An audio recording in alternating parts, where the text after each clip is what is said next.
Hi and welcome back to the Ruby Tuesday. My name's Ruben and this is my review for the sequel to, well, the second series to Tear Along the Dotted Line. No. Sei cintura nera di come si schiva la vita. Quinto Dan.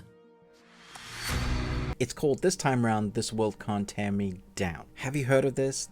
Did you like the first season? Are you excited or worried about the second season? Let's talk about it. When an old friend returns to the neighborhood, Zero wants to help him find his place back in the world. But what's the right thing to do? So when I watched the first season, there were a couple of things that stood out for me. One, that the original language was too fast for me to read the subtitles. Normally I say watch the original and read the subtitles, but this time round, last time round, I had to go and listen to the English dubbing, which wasn't bad. A me ne frega un cazzo, andiamo a Piaggerato. At the same sort of humor input into the English dubbing, the British kind of language that there is there, that kind of connected well. As far as I can tell by the comments, I was told the same way. So I don't think I missed too much, but you do miss some when you watch dubbing. This time around I had to do the same thing because I tried with the first episode to really concentrate reading the very quick speaking subtitles that were flowing across the screen. And for the most part I could, but I was missing the animation and story. So I went to the dubbing and that was, again, good.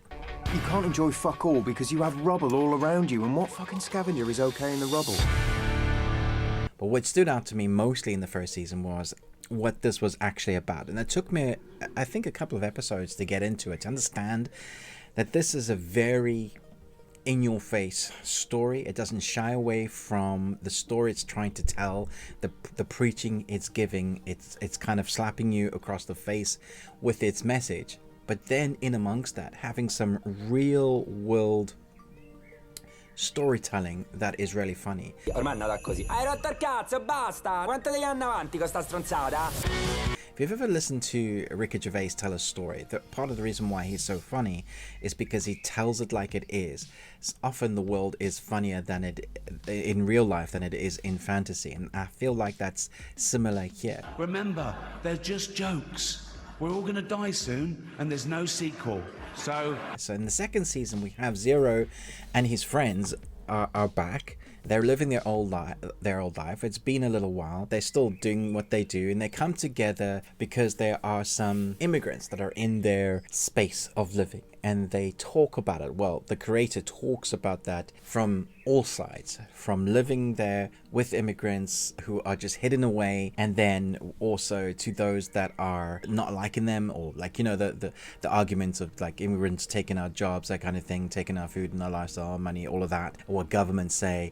And he has a lot to say about that. But then we get down into what works with this series is when you focus on an individual. And for me in season 1, because we did that, it was so hard-hitting, so very real. It didn't come out of left field, but when you get those emotional beats, it hits you in the gut so very heavily.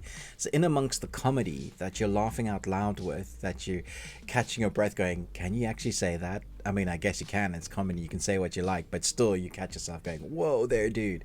The same thing can be said about this. Now, I don't think it's as emotionally hard-hitting as the first season, but there is a storyline in here when he comes to a long-lost friend that he wants to help. I know, but look, what do you know? What the fuck do you know? But if you look at it another way, fuck any other way of looking at it and hear what I'm telling you. But should he be helping? Like the synopsis says, what is the right thing to do? And so you see the thought processes. It's almost like the inner thoughts that you have that people shouldn't hear. That is the dialogue, the narration, again with his armadillo. He's kind of always talking to his consciousness. I guess some things shouldn't be said out loud, but for our benefit, we get to hear everything that's going on within his mind, and also how he sees the world, and often how we see the world but we don't say it out loud. How so many times we are wanting to say things out loud but we don't, or what we want to do but we don't. You know, sometimes it takes so much effort or power over your mind to tackle those things that you want to be a part of but you don't. And he shines a light on all of that in a way that is mostly funny, but also, again, hard-hitting. And I think that is what makes the series quite unique. I love the animation style. I feel like they have a little bit more budget this time around. I don't know if that's true. They're very self-aware, so they make fun of themselves. The writer makes fun of himself as much as making fun of the situations of life and people, but also being very poignant. I think there's a big balance there, and I think for sure that this series will piss a lot of people off because they'll think they've been preached at, and if it's hurting your feelings, maybe that says something about yourself that you need to check. I'm not saying it is, but I'm just saying there's gonna be people that be like, I can't believe you said that. He doesn't really understand it. This is shining a light on a situation that needs to be talked about, or situations that need to be talked about a lot more, and using animation as a platform to do that, which I think is brilliant. And because he makes fun of himself, when you make fun of yourself, everything else is fair game. I think that's how Ricky Gervais does it as well. Dame Judi Dench defended the film, saying it was the role she was born to play, because she... I can't do this next joke. Often he'll make fun of himself, but then make fun of the audience. And this is the same sort of thing. Very self-aware with the jokes of what they've accomplished, even mentioning, hey, now we've got a Netflix series so we can say what the hell we want. That sort of thing. The right to work, instability. There's no point getting emotionally invested in something that lasts longer than a sitcom episode. And then they'll go for like the real world story. So even though the animation is fun to watch and it jumps from imagination to platform that's different, a different setting, and we're looking at different people at different times, it always comes back to our protagonist and the narration of that. So it's very heavy dialogue.